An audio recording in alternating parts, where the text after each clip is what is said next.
Part 284C3M1b7C8E13C9C6D3p38d19d7b17.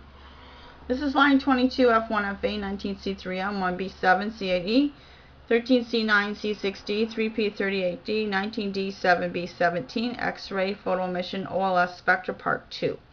5G Wow Seti. There's two more videos before this one, so you want to start with 1A, okay? So there's the alien radio signal.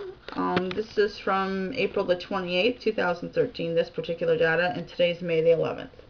So this is about the XPS spectrum plus non-monochromatic XPS system, communication signals for UFO wow data, and its keyword research. Okay, so there's the line of data, X-ray photoemission Ois Spectra Part 1 is what we looked at. And this is wrong because it's Part 1, and there should be a Part 1A and Part 1B. So I goofed up on that. So I'll just change that, and it's Part 1B. Yeah, it's because I had to divide it up. It was too big. So March 15th, my thoughts. So the keyword Google search for this PDF results from various experiments that have anything to do with water vapor. Add all formulas and cross-reference line 1 to 27 of the long-distance communication device in the WOW data. The keyword X-ray photoemission Ois Spectra. So looked at Ti-sapphire laser plus thin film beam splitters, and then passive optical network and radio frequency over glass.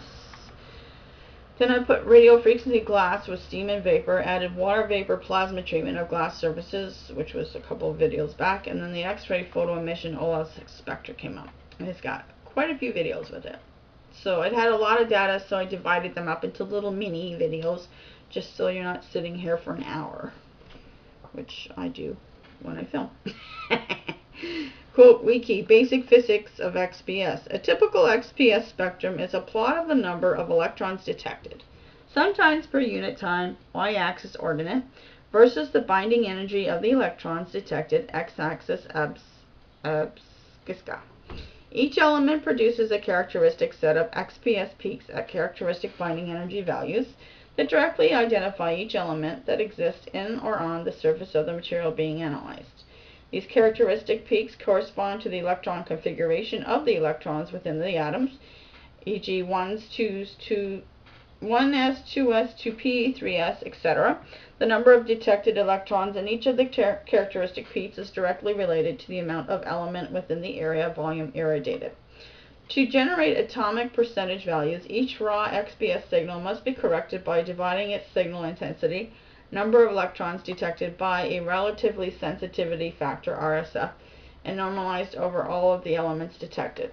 To count the number of electrons at each kinetic energy value with the minimum of error, XPS must be performed under ultra-high vacuum UHV conditions because electron counting detectors and XPS instruments are typically 1 meter away from the material irradiated with X-rays. It is important to note that XPS detects only those electrons that have actually escaped into the vacuum of the instrument. The photo-emitted electrons that have escaped into the vacuum of the instrument are those that originated from within the top 10 to 20 nm of the material. All the deeper photon-emitted electrons, which were generated as the X-rays penetrated 1 to 5 micrometers of the material, are either recaptured or trapped in various excited states within the material. For most applications, it is in effect a non-destructive technique that measures the surface chemistry of any material. An inside view of an old tight non-monochromatic XPS system. So the keyword X-ray photoemission Ois Spectra will continue in our next video. Thank you for watching.